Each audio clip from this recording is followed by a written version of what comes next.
Students, Dr. Rakesh Singh from KSIS Academy Patna welcomes you all to our test discussion, Test 9, Section B, that is Bihar special. आज का चर्चा शुरू करने से पहले कुछ महत्वपूर्ण बातें आपको साझा करना चाहते हैं। सबसे पहला कि सिविल सर्विसेज क्वालिफाई करने के लिए एक मेंटल फ्रेम चाहिए, एक मानसिक फ्रेमवर्क चाहिए और ये बहुत ही मेहनत खोजता है, ये बहुत ही बलिदान खोजता है। It requires sacrifice on your part. बहुत एक स्टूडेंट का कमेंट आया था आज हमारे पास और उसी कमेंट के संदर्भ में हम फिर से कुछ महत्वपूर्ण बातें आप लोग को हाईलाइट करना चाहते हैं। पहला बात जो आपको हम कहना चाहते हैं, read the question paper. Question paper बहुत ध्यान से पढ़िए।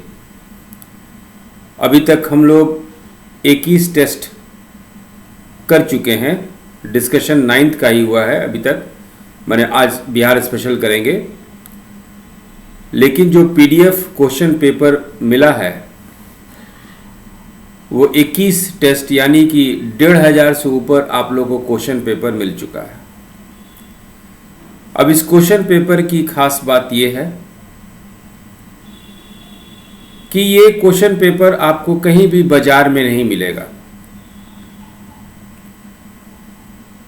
कुछ मिनिमम रिक्वायरमेंट होता है किताब का जो सिविल सर्विसेज स्टूडेंट्स को पढ़ना चाहिए।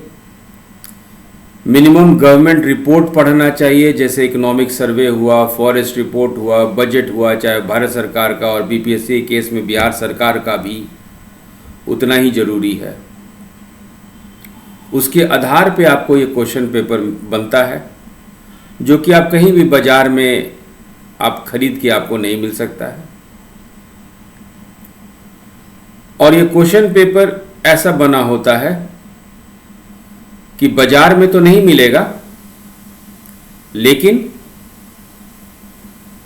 ये क्वेश्चन पेपर आपको इतना मार्गदर्शन दे देगा कि बीपीएससी पीटी का जो एग्ज़ाम होने वाला है, जो शेड्यूल्ड है 12 दिसंबर, आपके मैथ्स और रीजनिंग पोर्शन छोड़ के 140 क्वेश्चन आपको हमारे टेस्ट सीरीज से ही आएगा। ये आप आजमा लीजिएगा, देख लीजिएगा, हम अपने अनुभव के आधार पे कह रहे हैं।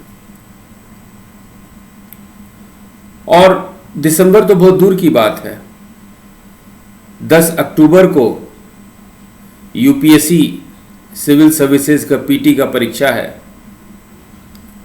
आप उसमें भी जो है इस क्वेश्चन पेपर को आप आजमा सकते हैं, जो टेस्ट सीरीज के माध्यम से हम लोग कह रहे हैं। तो आज भी एक स्टूडेंट का कुछ कमेंट आया था मेरे व्हाट्सएप पे,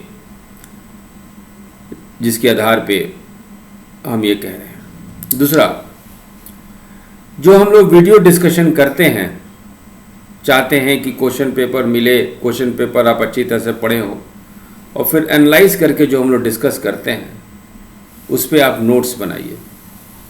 नोट्स ऑन वीडियो डिस्कशन, खुद नोट्स बनाने की कोशिश कीजिए। और एक नया चीज़ जो आपके करियर के लिए जो चालू किया गया है वो ये है कि आपको अब पीडीएफ का नोट्स भी भेजा जा रहा है, एवरी डे भेजा जा रहा है। याद रखिएगा, हम लोग मंडे टू फ्राइडे ही टेस्ट सीरीज करते हैं।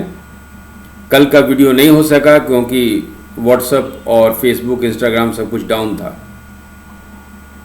लेकिन मंडे टू फ्राइडे आपको मिलेगा, क्वेश्चन पेपर भी मिलेगा, नोट्स भी मिलेगा। हाँ, दशहरा दिवाली के दिन पॉसिबल नहीं है।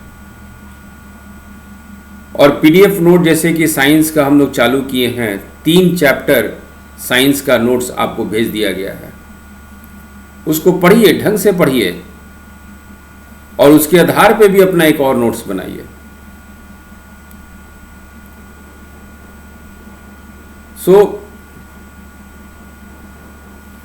हम कैसे आपके करियर में बढ़ोतरी दे सकते हैं, इसका फीडबैक दीजिए।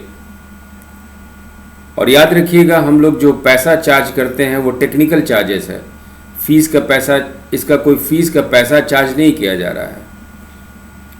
अदरवाइज जो नोट्स का क्वालिटी आप देखिए, one of the best in India, आपको हम ये दावा हम कर सकते हैं। चलिए, इसी के साथ ही आज का क्वेश्चन डिस्कशन हम लोग चालू करते हैं।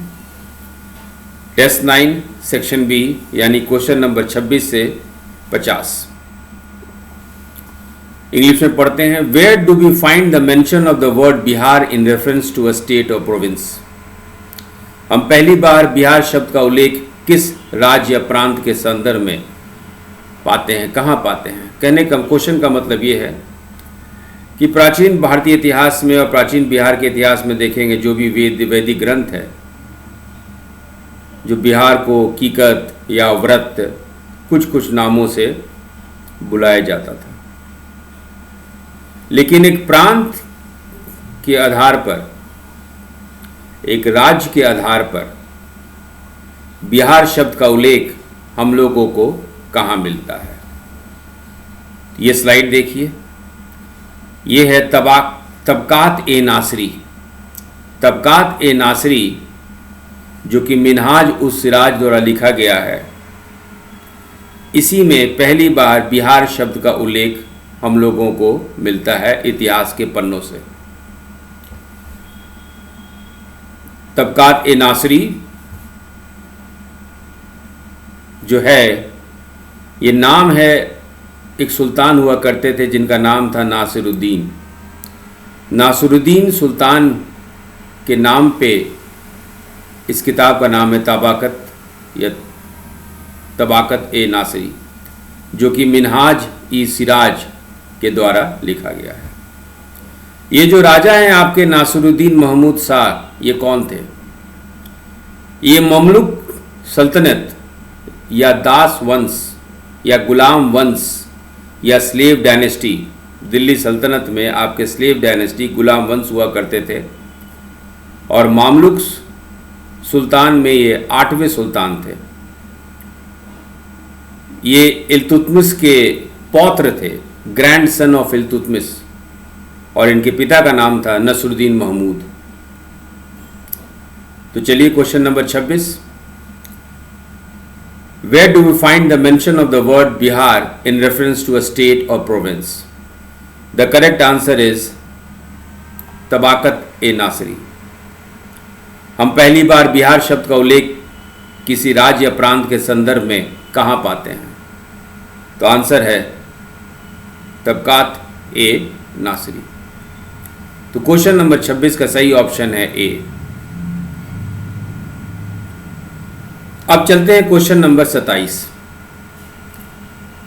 Where have been black and red ware found in Bihar. Bihar में काला और लाल मृतभांड कहाँ पाए गए हैं? अब देखिए, काला और लाल मृतभांड ऐसा है ना, ये काला मृतभांड, ये लाल मृतभांड, या ब्लैक वेयर या रेड वेयर। इस सवाल का महत्व क्या है? इस सवाल का महत्व ये है कि सिंधु घाटी सभ्यता की पहचान हम लोग उसके बर्तन, उसके मृतभांड, उसके पॉटरी से करते हैं। ये भी एक तरीका है सिंधु घाटी सभ्यता को पहचानने का। We identify Indus valley civilization on the basis of the pottery used in that civilization and the colour of the pottery. मृतभांड का जो रंग था वो काला और लाल था। सवाल ये उठता है कि ये काला और लाल मृतभांड जो सिंधु घाटी सभ्यता के विस्तार में बताता है, क्या उसका कोई अवशेष बिहार में भी मिला है? तो ये है काला और लाल मृतभांड, और सिंधु घाटी सभ्यता में इसी तरह का काला और लाल मृतभांड या ब्लैक एंड रेड वेयर इस्तेमाल होता था। तो क्या ब्लैक एंड रेड वेयर या काला और लाल मृतभांड बिहार में पाए गए हैं। हाँ, पाए गए हैं। कहाँ कहाँ पाए गए हैं? राजगीर में पाए गए हैं, वैशाली में पाए गए हैं, भागलपुर में पाए गए हैं और चिरांद में पाए गए हैं। यानी राजगीर, वैशाली, भागलपुर और चिरांद में ब्लैक एंड रेड वेयर, काला और लाल मृतबांड पाए गए हैं। तो क्वेश्चन नंबर 27 का सही ऑप्शन है ई, उपरोक्त में से एक से अधिक, more than one of the above. Question number 28, which place was famous for its beautiful bronze images of Buddhist gods and goddesses? बौद्ध देवी देवताओं की सुंदर कांस्य छवियों के लिए कौन सा स्थान प्रसिद्ध था? वो कांस्य छवि क्या था? What was that bronze image? कैसा था? ये है। इस तरह का बहुत सारा छवि, बहुत सारा इमेज, बहुत सारा इस तरह का मूर्ति जैसा बिहार में मिला है। और क्वेश्चन यही है कि ये जो बुद्धिस्ट गॉड्स के जो ब्रॉन्ज इमेजेस थे, बुद्धिस्ट गॉड्स और गॉडेसेस के, या बौद्ध देवी देवताओं के जो सुंदर कांस्य छवि थे, कहाँ मिली है? ये मिला है आपको कुर्कीहार। कुर्कीहार गया में है। गया के नज़दीक एक जगह है कुर्कीहार, और कुर्कीहार से ही हम लोग को बौद्ध देवी देवताओं की सुंदर कांस्य की छवियाँ मिली हैं। तो क्वेश्चन नंबर 28 का सही ऑप्शन है A. Question number 29, which inscription shows that the later Mauryas favoured Ajivika religion? किस शिलालेख से पता चलता है कि अशोक के बाद के मौर्य राजाओं ने अजीविका धर्म का पक्ष लिया था? शिलालेख यानी पत्थर पे लेख। गया में ये है बराबर गुफा, ये गया में है, ये बराबर गुफा। और इस बराबर गुफा में ये देख रहे हैं, इसके दीवार पे, शिला पे ये लेख लिखा हुआ है, और लेख में लिखा हुआ है कि ये गुफा जो है अजीविकाओं के लिए था। कौन दिया था? तो अशोक के पौत्र, कहा जाता है कि राजा दशरथ ये अजीविकाओं के लिए ये दिए थे।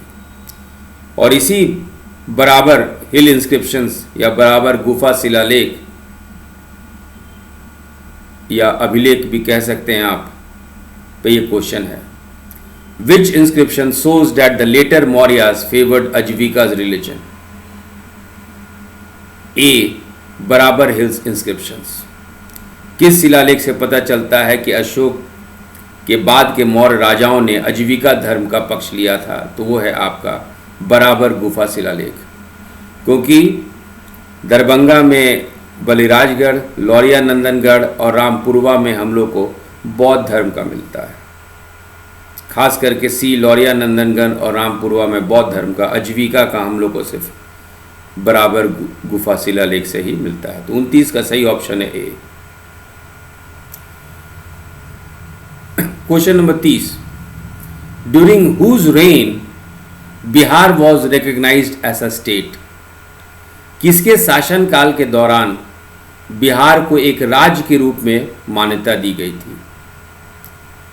तो अकबर के शासनकाल के दौरान बिहार को एक सूबे के रूप में, एक राज्य के रूप में, एक प्रांत के रूप में मान्यता दी गई थी।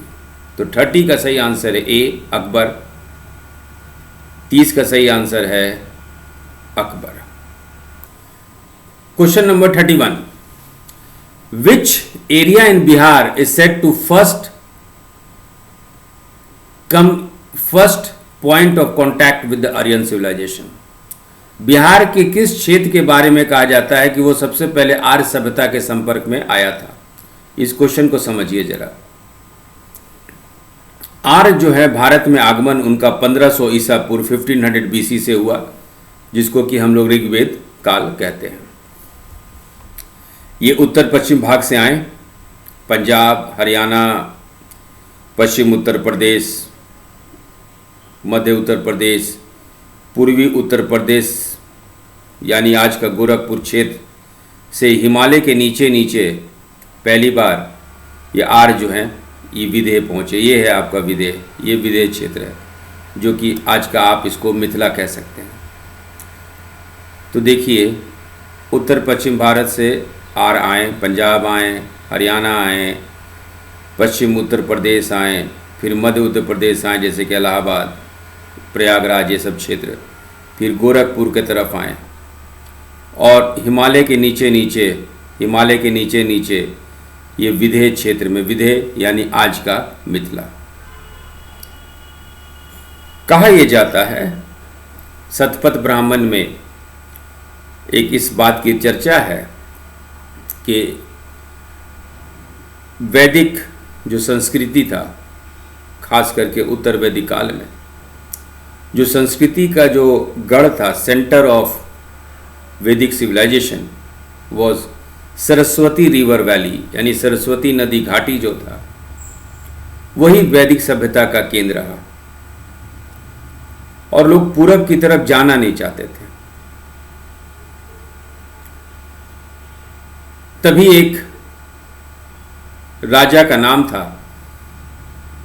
माधव विदेह, माधव विदेह उनका नाम था और शतपथ ब्राह्मण के नाम के अनुसार माधव विदेह से ही विदेह ये जनपद के बारे में हम लोग को जानकारी मिलती है कि विदेह जनपद जो है नाम रखा गया था माधव विदेह के।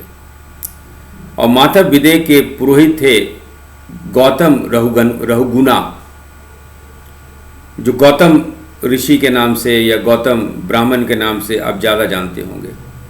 तो माधव विदेह जो है पूर्व की तरफ सागानीरा नदी को पार करके आना नहीं चाहते थे।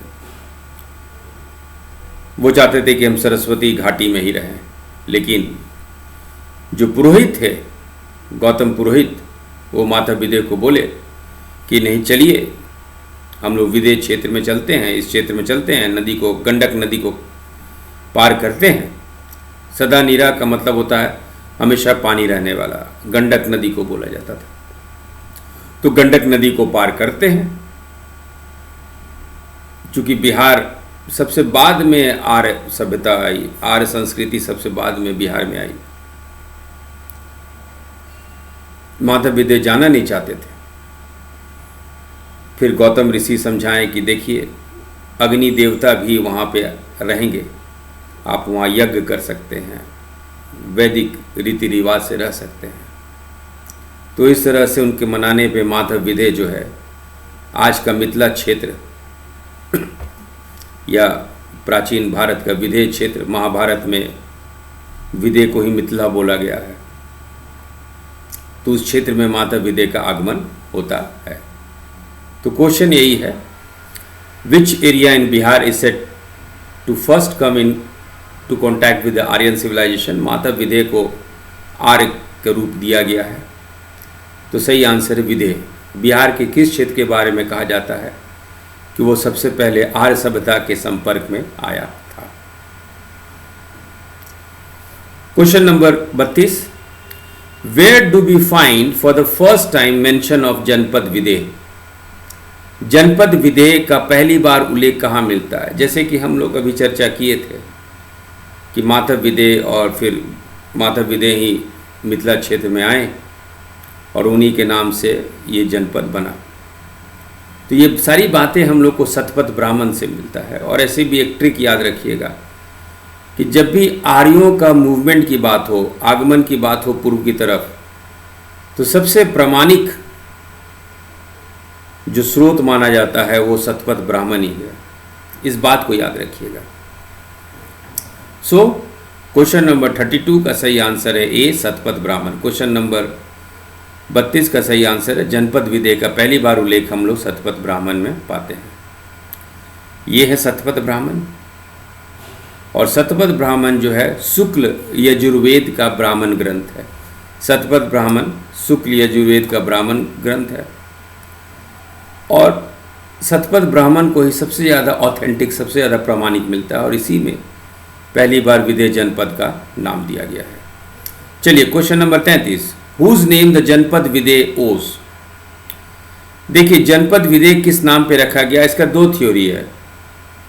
एक थ्योरी जो है कि ये राजा जनक के नाम से भी रखा गया है, वो हम लोग फिलहाल बात नहीं करेंगे, आगे का क्वेश्चन आएगा उसमें डिस्कस करेंगे। लेकिन शतपथ ब्राह्मण का जो परंपरा लिया जाए तो शतपथ ब्राह्मण के परंपरा से जनपद विदेह जो है माधव विदेह के नाम पे पड़ा। तो क्वेश्चन नंबर 33 का सही ऑप्शन है ए, माधव विदेह या माधव विदेह, इन्हीं के नाम से जनपद विदेह पड़ा। Question number 34, by which name Videha is represented in Ramayana. Ramayana में विदेह को किस नाम से हम लोग जानते हैं? तो रामायण में विदेह शब्द ना इस्तेमाल हो के मिथिला शब्द इस्तेमाल हुआ है।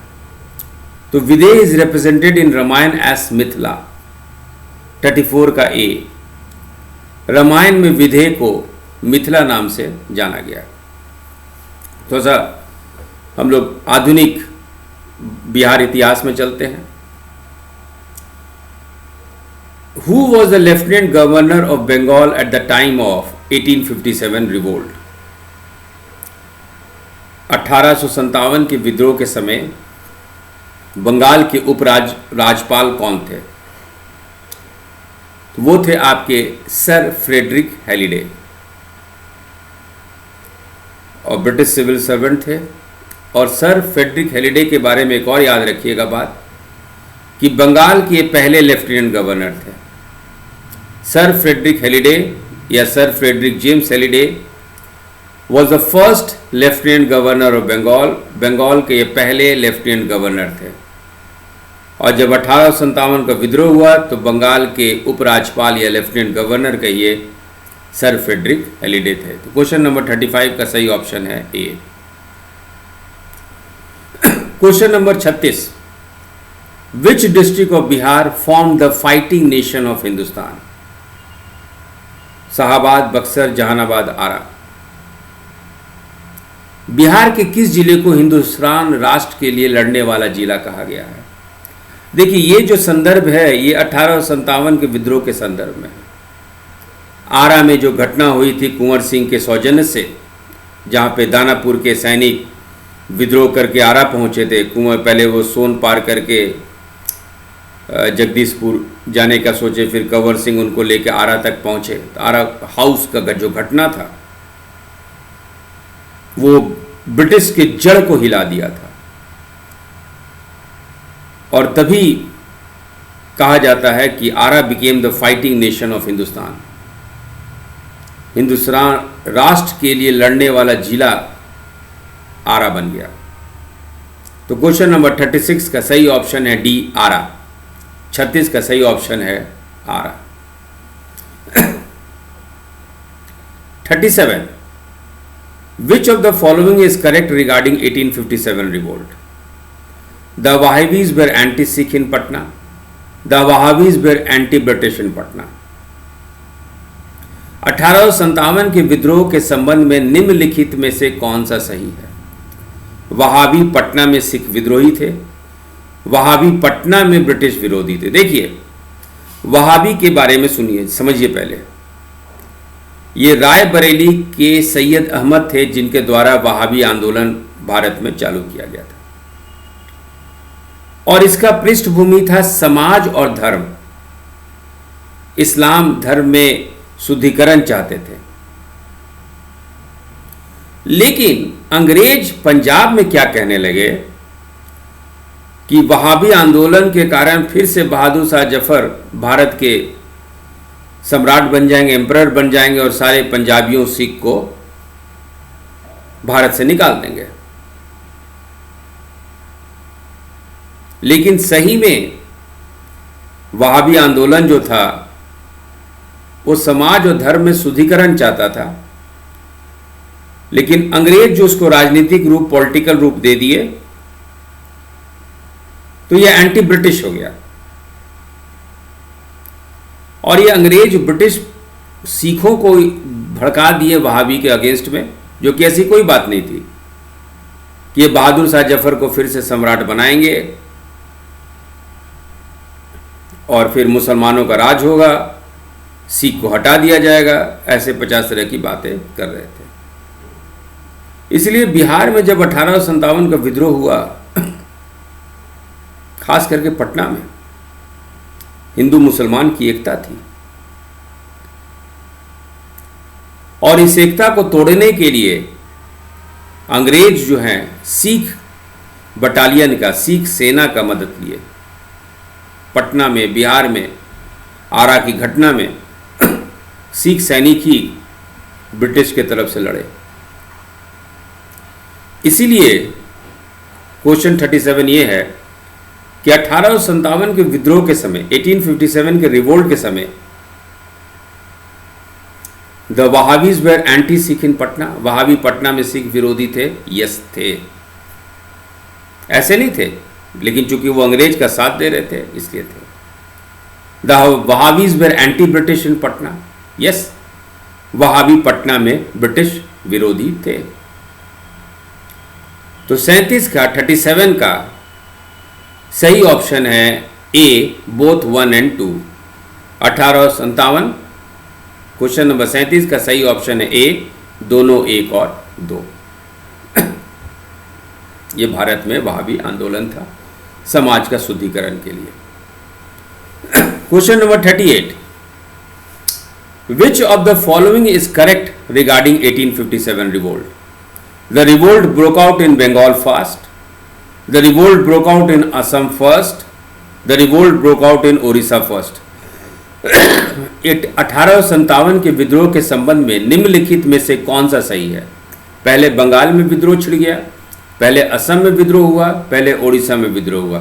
देखिए, हम लोग 1857 को ट्रेस करते हैं आपका मेरठ से, लेकिन 1857 का जो विद्रोह हुआ था उसका नींव कौन रखा था? मंगल पांडे, जो कि कारतूस में चर्बी के आधार पर, है ना, 29 मार्च 1857 को ये बिगुल जो है अंग्रेजों के विरुद्ध बिगुल बजा दिए। ये 34 बंगाल नेटिव इन्फेंट्री में थे और बारकपुर में इनका पोस्टिंग था। लेफ्टिनेंट बॉग पे ये गोली चला दिए और 8 अप्रैल 1857 को इनको फांसी दे दी गई।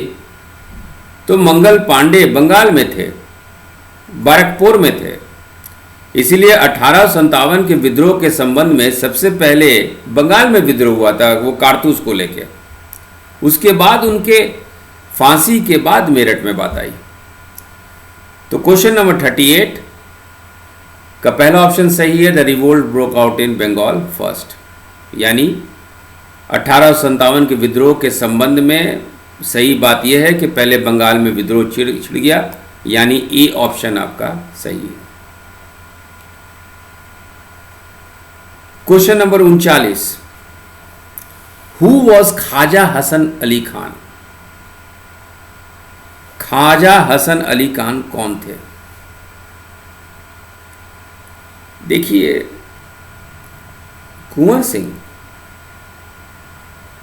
जो हैं जगदीशपुर से आरा गए, आरा से रोहतास गए, रोहतास से रीवा गए, रीवा से इलाहाबाद, आजमगढ़, कानपुर की युद्ध किए। उनका एक संपर्क सूत्र था जो कि पटना और लखनऊ के बीच में कोऑर्डिनेशन का काम करता था। और खास करके 1857 के विद्रोह के समय ख्वाजा हसन अली खान पटना और लखनऊ के मुस्लिम के बीच में, मुसलमानों के बीच में संपर्क सूत्र थे, ताकि ये विद्रोह जो बहुत ज़्यादा कोऑर्डिनेटेड रह सके। तो question number 39, who was Khwaja Hasan Ali Khan? He was a link between Muslims of Patna and Lucknow. 39 का डी। ख्वाजा हसन अली खान कौन थे? तो पटना और लखनऊ के मुसलमानों के बीच संचार की ये कड़ी थे, बहुत महत्वपूर्ण कड़ी थे। तो 39 का सही ऑप्शन है D. Question number 40, what is the rural population of Bihar in millions as per 2011 census? यानी 2011 की जनगणना के अनुसार बिहार की ग्रामीण जनसंख्या करोड़ों में कितनी है? तो वो है आपका 92.07 मिलियन, यानी 92.3 मिलियन या 9.23 करोड़। तो रूरल पॉपुलेशन ऑफ बिहार यानी कितने ग्रामीण क्षेत्र में रहते हैं उनकी आबादी, rural population of Bihar as per 2011 census is B, that is 92.3 million. वही हिंदी में 2011 की जनगणना के अनुसार बिहार की ग्रामीण जनसंख्या करोड़ में कितनी है, तो है 9.23। तो 40 का सही ऑप्शन है B. Question number 41, what is the urban population of Bihar in million as per 2011 census. 2011 की जनगणना के अनुसार बिहार की शहरी आबादी करोड़ों में कितना है, तो वो है आपका 11.758, या सही ऑप्शन है आपका 11.8 मिलियन। और करोड़ में यदि आप हिंदी में करोड़ में करेंगे तो ये हो जाएगा 1.18 करोड़। तो urban population of Bihar as per 2011 census is B, 11.8 million. 2011 की जनगणना के अनुसार बिहार की शहरी आबादी करोड़ में 1.18 करोड़। तो 41 का सही ऑप्शन है आपका बी। 41 का सही ऑप्शन है आपका B. Question number 43, what is the urban population of India in millions as per 2011 census. उसी को यदि हिंदी में हम लोग कहते हैं तो 2011 की जनगणना के अनुसार भारत की शहरी आबादी करोड़ में कितना है, तो इंग्लिश में हो गया 377.1 मिलियन, यानी 377.1 मिलियन। और हिंदी में ये चीज़ हो गया 37.71 करोड़। तो 43 का सही आंसर है डी। इंग्लिश में 377.1 मिलियन और हिंदी में 37.71 करोड़। चलिए अब question number 44, what is the sex ratio in India as per 2011 census. 2011 की जनगणना के अनुसार भारत में लिंग अनुपात क्या है, मतलब 1000 पुरुष पे कितनी महिलाएं हैं, तो वो है आपका 943, यानी हर एक 1000 पुरुष पे 943 महिलाएं हैं। यही है लिंग अनुपात 2011 के अनुसार। तो 2011 की जनगणना के अनुसार भारत में लिंग अनुपात 943 है। The sex ratio, the gender ratio in India as per 2011 census is 943। तो 44 का सही ऑप्शन है D. 45 what is the total number of districts in India as per 2011 census, है ना। 2011 की जनगणना के अनुसार भारत में कुल कितने जिले हैं। देखिए जो सेंसस 2011 जो रिकॉर्ड किया गया था वो 640 डिस्ट्रिक्ट्स को ये रिकॉर्ड किए थे, और आज के डेट में यही 640 से बढ़ के आज 2021 में हम लोग बात करें तो 742 डिस्ट्रिक्ट हो गया। लेकिन क्वेश्चन है कि आज की डेट से नहीं, 2011 के अनुसार, यानी वो सबसे आधिकारिक लेटेस्ट आधिकारिक वही है। तो 2011 सेंसस के अनुसार या 2011 सेंसस के जनगणना के अनुसार भारत में कुल कितने जिले हैं, तो वो है आपका 640, ना कि 742। तो 45 का सही ऑप्शन है डी। अवसर बढ़े आगे पढ़े, अ कमिटमेंट ऑफ 7 निश्चय aims to provide better facilities for higher education. 46 का सही ऑप्शन है A, to provide better facilities for higher education. अवसर बढ़े आगे पढ़े 7 निश्चय का एक लक्ष्य है उच्च शिक्षा के लिए बेहतर सुविधाएं प्रदान करने के लिए। 46 का है सही ऑप्शन ए। देखिए अवसर बढ़े आगे पढ़े योजना 2021 में भी है ये, है ना। 7 निश्चय के तहत, साक्षरता मिशन के तहत बहुत सारी योजनाएं बनी थी, और इसी में एक योजना थी अवसर बढ़े आगे पढ़े योजना। इसमें क्या है कि जो बिहार के बच्चे हैं आर्थिक और सामाजिक तौर पे उतने मजबूत नहीं हैं, तो उनको मजबूती प्रदान की जाएगी ताकि बिहार में ही वो लोग उच्च शिक्षा ग्रहण करें। तकनीकी और व्यावसायिक कौशल, टेक्निकल एंड कॉमर्शियल स्किल्स उनको आए। तो क्वेश्चन नंबर 26 का सही ऑप्शन है ए, माफ़ कीजिएगा, क्वेश्चन नंबर 46 का सही ऑप्शन है A to provide better facilities for high education, अवसर बढ़े आगे पढ़े किसके लिए है, तो उच्च शिक्षा के लिए बेहतर सुविधाएं प्रदान करने के लिए। तो 46 का सही ऑप्शन है ए। द असिस्टेंट्स अंडर मुख्यमंत्री स्वयं सहायता भत्ता योजना, द असिस्टेंट्स अंडर मुख्यमंत्री स्वयं सहायता भत्ता योजना कितना है, 1000 रुपया पर मंथ। मुख्यमंत्री स्वयं सहायता भत्ता योजना के तहत वित्तीय सहायता कितनी है, 1000 रुपये प्रति माह। तो 47 का सही ऑप्शन है ए। देखिए, स्वयं सहायता भत्ता योजना के तहत बिहार सरकार जो है, जो नौकरी पाने के लिए जो बेरोजगार हैं, प्रत्येक बेरोजगार जो नौकरी पाना चाहते हैं और उनका उम्र 20 से 25 वर्ष होना चाहिए। कितना होना चाहिए, 20 से 25 वर्ष।